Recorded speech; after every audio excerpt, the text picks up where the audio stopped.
సంఘాలను కేంద్రం మరోసారి చర్చలకు పిలిచింది. 5వ విడత చర్చలకు ప్రభుత్వం సిద్ధంగా ఉందని, రైతుల సమస్యలపై చర్చించేందుకు తాము సిద్ధంగా ఉన్నామని కేంద్ర మంత్రి అర్జున్ ముండా పంటలకు కనీస మద్దతు ధర చట్టం, రుణమాఫీ సహా తమ డిమాండ్ల సాధన కోసం కేంద్రంపై ఒత్తిడి చేస్తున్నారు. ఇటు రైతు సంఘాలు ఢిల్లీ సమీప ప్రాంతాలు నోయిడా, ఘాజీపూర్, టిక్రీ, సింగూతో సహా కీలకమైన హైవేలపై కాంక్రీట్ అడ్డంకులు, ముళ్ల కంచెలు ఏర్పాటు చేశారు.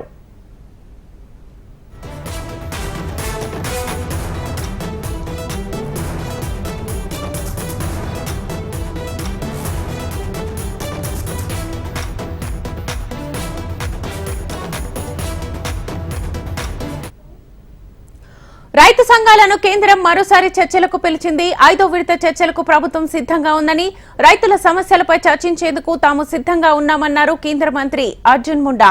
పంటలకు కనీస మద్దతు ధర చట్టం, రుణమాఫీ సహా తమ డిమాండ్ల సాధన కోసం కేంద్రంపై ఒత్తిడి చేస్తున్నారు రైతు సంఘాలు.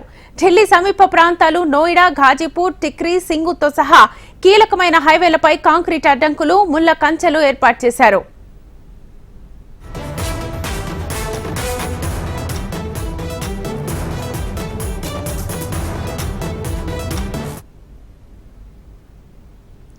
రైతు సంఘాలను కేంద్రం మరోసారి చర్చలకు పిలిచింది. 5వ విడత చర్చలకు ప్రభుత్వం సిద్ధంగా ఉందని అన్నారు.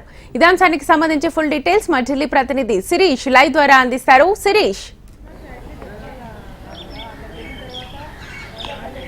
శ్వేత, కేంద్ర మంత్రి అర్జున్ ముండా రైతులతోటి చర్చలకు ఆహ్వానం కూడా పలికారు. అయితే ముఖ్యంగా కనీస మద్దతు ధర, దాంతోపాటుగా రైతులపై నమోదు చేయబడిన ఎఫ్ఐఆర్లు, ఈ రెండు అంశాలపైన ఈరోజు చర్చలు జరుపుదామని చెప్పేసి రైతు సంఘాలను ఆహ్వానించడం కూడా జరిగింది. ఫిబ్రవరి 8వ తారీఖున మొదటి దఫా చర్చలన్నింటి కూడా జరిగాయి. ఆ తర్వాత 12వ తారీఖున రెండవ దఫా చర్చలన్నింటి కూడా చండీగఢ్లోనే జరిగాయి. ఆ తర్వాత ఫిబ్రవరి 15వ తారీఖున 3వ విడత చర్చలన్నింటి కూడా జరిగాయి. ఫిబ్రవరి 18వ తారీఖున అంటే ఈ నెలలోనే 4వ విడత చర్చలన్నింటి కూడా జరిగాయి. ఈ 4వ విడత చర్చల్లో కొంత సానుకూలమైన దృక్పథం అనేది కూడా వచ్చింది.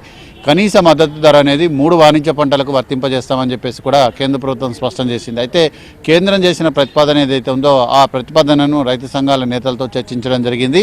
అయితే ఒక్కసారి కనుక దీనికి ఒప్పుకున్నట్లయితే కేంద్రం మిగిలిన అంశాలను కూడా పక్కన పెట్టే అవకాశం ఉంది. కాబట్టి మిగిలిన పంటలు పండించే రైతులకు అన్యాయం చేసిన వాళ్ళం అవుతాం. అయితే కనీస మద్దతు ధర అనే అంశాన్ని కనుక కేంద్రం పరిగణలోకి తీసుకున్నట్లయితే మొత్తం అన్ని 23 వాణిజ్య పంటలకు కూడా వర్తింపజేయాలని చెప్పేసి కూడా రైతు సంఘాల నేతలు కూడా డిమాండ్ చేశారు. దీంతో చర్చల్లో ప్రతిష్టంభన అనేది కూడా ఏర్పడి చివరికి రైతులు మళ్ళీ ఢిల్లీ చలో కార్యక్రమాన్ని కూడా చేపట్టాల్సిన పరిస్థితి అనేది కూడా ఏర్పడింది. ఈరోజు పెద్ద స్థాయిలో రైతులు అన్ని రకాలుగా సన్నద్ధులై బార్డర్కు తరలి రావడం కూడా జరిగింది. అయితే పోలీసులు ఎన్ని ఆంక్షలన్నింటి కూడా విధించినప్పటికీ కూడా ఆంక్షలన్నింటినీ కూడా ఛేదించుకొని ఢిల్లీ వైపు వచ్చేందుకు రైతులు ప్రయత్నాలన్నీ కూడా చేయడంతో కేంద్ర ప్రభుత్వం మరోసారి అప్రమత్తం కావడం జరిగింది. రైతు సంఘాలకు సంబంధించిన నేతలతోటి చర్చలకు సిద్ధమని చెప్పేసి కేంద్ర మంత్రి అర్జున్ ముండా కూడా ప్రకటించారు. కేంద్ర వ్యవసాయ శాఖ మంత్రి కూడా దీనికి సంబంధించిన ప్రకటన అనేది కూడా చేయడం కూడా జరిగింది. ముఖ్యంగా ఏదైతే రైతు సంఘాలు డిమాండ్ చేస్తున్నట్లుగా 23 వాణిజ్య పంటలకు ఎంఎస్పీని అమలు చేసే విధానం కానీ, లేకపోతే రైతు సంఘాలపై నమోదు చేయబడిన ఎఫ్ఐఆర్లు ఎత్తివేయడం, రైతులకు పెన్షన్ సౌకర్యం, రుణమాఫీ అనేది కూడా రాష్ట్రాల పరిధిలోని అంశం కాబట్టి కేంద్రం పెద్దగా దీనిపైన నిర్ణయం కూడా తీసుకోకపోవచ్చు. అయితే ఇప్పటికే చాలా రాష్ట్రాలు కూడా కొంతవరకు రుణమాఫీని వర్తింపజేస్తున్న పరిస్థితి అనేది కూడా ఉంది. ముఖ్యంగా రైతుల యొక్క ప్రధానమైన డిమాండ్ వచ్చేసి 23 వాణిజ్య పంటలకు కనీస మద్దతు ధర ప్రకటించడం.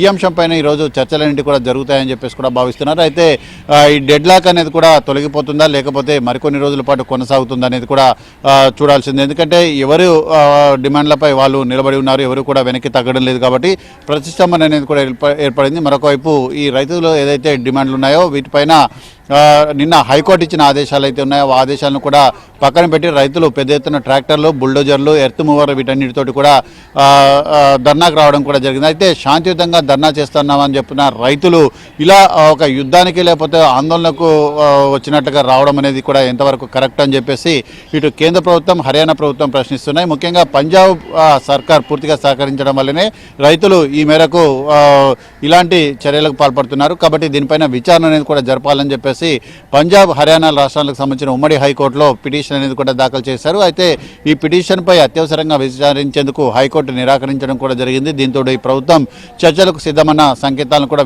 విధించడం కూడా జరిగింది. అయితే పలు ప్రాంతాల్లో 144 సెక్షన్ అనేది కూడా ఉంది. ఢిల్లీ దాని చుట్టుపక్కల ప్రాంతాల్లో కూడా 144 సెక్షన్ విధించారు. సరిహద్దుల్లోనైతే కిలోమీటర్ల మేర ట్రాఫిక్ జామ్ అనేది కూడా ఏర్పడడంతో ప్రయాణికుల యొక్క ప్రయాణికుల అవస్థలు చాలా ఎక్కువగా అయ్యాయి. చాలా మంది కూడా ఇబ్బంది పడుతున్నారు. ఎదుర్కొంటున్నారు. ఇటు విమానాశ్రయము రైల్వే స్టేషన్లకు వెళ్లాల్సిన వాళ్ళు కూడా తీవ్ర స్థాయిలో ఇబ్బందులను కూడా ఎదుర్కొంటున్నారు. గంటల తరబడి క్యూలలోనే ఉండాల్సి రావడంతో చాలా మంది కూడా షుగర్ పేషెంట్స్ కానీ చిన్నపిల్లలు వృద్ధులు కానీ ఇబ్బంది పడుతున్నారు. అయితే కామన్ మ్యాన్కు ఎటువంటి ఇబ్బందులు కలగకుండా చూసుకోవాలని చెప్పేసి హైకోర్టు ఆదేశాలు ఇచ్చినప్పటికీ కూడా ఇటు కేంద్ర రాష్ట్ర ప్రభుత్వాలు రక్షణాత్మకమైన చర్యలు చేపట్టడం, రైతులు అగ్రెసివ్గా వెళ్లడంతో కొంత ఇబ్బందికరమైన పరిస్థితి ఏర్పడింది. సో దీనిపైన మరి కేంద్రం చర్చలకు సిద్ధమంటుంది. కాబట్టి ఇప్పటివరకు రైతు సంఘాలు ఎటువంటి ప్రకటన అనేది కూడా చేయలేదు. ఒకవేళ చర్చలు కనుక జరిగితే సాయంత్రం చండీగఢ్లో జరిగే అవకాశం కూడా ఉంది. చర్చలు ఏదైనా సానుకూలమైన దృక్పథం వస్తుందా లేదనేది కూడా చూడాలి.